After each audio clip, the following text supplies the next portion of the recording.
ತಂದಿದೆ ರಂಡ ಇನ್ನ ಉಳಿದ ಎಮ್ಮೆಯ ಖಂಡ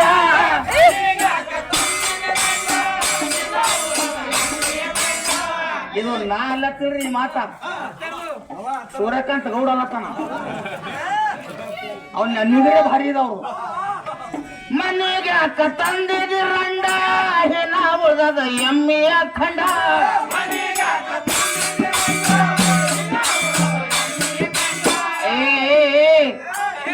ಯಾರು ತಿಂದ್ರ ಆಯ್ತು ರಂಡ ಬೈತಾನ ಬಂಡ ಬಂಡ ಅವ ಅಂಬಾರಿ ಹಂಗ ಯಾರು ತಿಂದ್ರು ಆಯಿತು ದಂಡ ಬೈತಾನ ಬಂಡ ಬಂಡ ಬೈತಾನ ಬಂಡ ಬಂಡ ನಿಮ್ಮ ಮಾತ